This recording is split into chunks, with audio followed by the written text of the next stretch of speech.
9:12 de la mañana, aquí tenemos todos los datos ya de cómo está la economía española. Hoy la vicepresidenta económica del Gobierno sí va a estar contenta con cómo han trabajado en el Instituto Nacional de Estadística, o por lo menos cómo ha sido el resultado. Hoy la foto a la vicepresidenta económica del Gobierno le va a gustar. La economía en el último trimestre crece más de lo que esperaba el mercado. Y aquí quizá viene la parte en la que la vicepresidenta económica del Gobierno no va a estar tan contenta. Se esperaba que creciera un 2%, lo ha hecho un 2,2%, pero el Instituto Nacional de Estadística, en este cambio del 2,6 al 2,2, lo que nos marca es que la economía española retrocede trimestralmente su crecimiento, impactada sobre todo en materia energética. En el último trimestre del año, del 2,6 al 2,2. Esta manera de expresar los datos estadísticamente es muy graciosa, porque cuando la economía española en datos intertrimestrales crecía un 16,8% aquí en 2020, en esta parte, aquí poníamos el punto. Y cuando crece un 2,2, pues lo ponemos al lado. Es decir, de el 0 al 2,2 me cabe la palma de la mano, pero del 16,8 al 2,2 me caben 2 dedillos. Son unos maestrillos ahí de la estadística. La realidad es que la economía española, que comparaba además con meses donde lo iba a tener más sencillo, 0,2. Sin embargo, solo ha conseguido un crecimiento intertrimestral del 2,2%.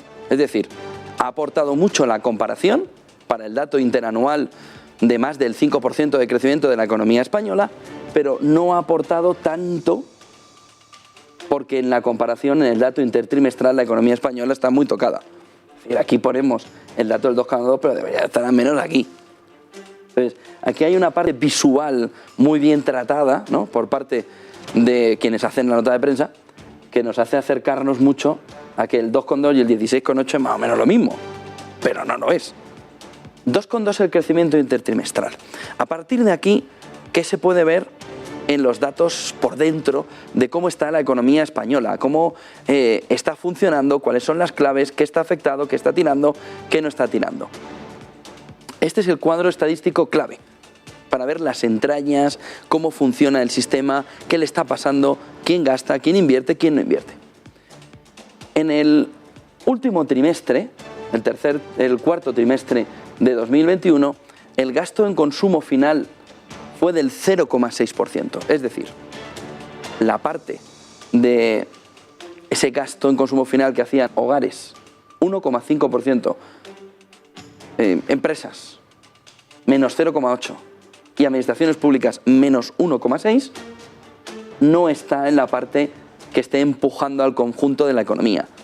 El PIB no está creciendo precisamente por ese empuje del gasto en consumo final. El consumo final está en ese entorno del 0,6%, que ya estuvo en el tercer trimestre del 2021 y que viene de caer desde el 3,5% del segundo trimestre del 2021. ¿Qué es lo que tira de la economía española? La formación bruta de capital, la inversión. Formación bruta de capital fijo, 3,1%, crece desde el 0,3%. Datos intertrimestrales. El 1,8% es el crecimiento de los activos fijos materiales, y viviendas y otros edificios de construcción, 0,2%. ¿Dónde también se está disparando mucho? Por ejemplo, en los productos de propiedad intelectual, con un crecimiento del 9,6% frente al crecimiento del 0,2% del tercer trimestre de 2021. Y luego la demanda nacional. El gran tirón ahora mismo para el conjunto de la economía está siendo en los últimos 2 trimestres la capacidad exportadora. Es verdad que disminuye la exportación de bienes y servicios del 7,5% al 7,2%, pero es verdad que todavía la mantiene un margen importante. Veníamos de una balanza negativa en el segundo trimestre de 2021, donde las importaciones eran un 5,9%, el 1,3% eran las exportaciones y pasamos a crecer nuestras exportaciones al 7,5%, ahora caen hasta el 7,2%, pero todavía las importaciones, que han subido del 1,8 al 4,5%, se mantienen con una brecha, con un gap positivo para nuestras exportaciones.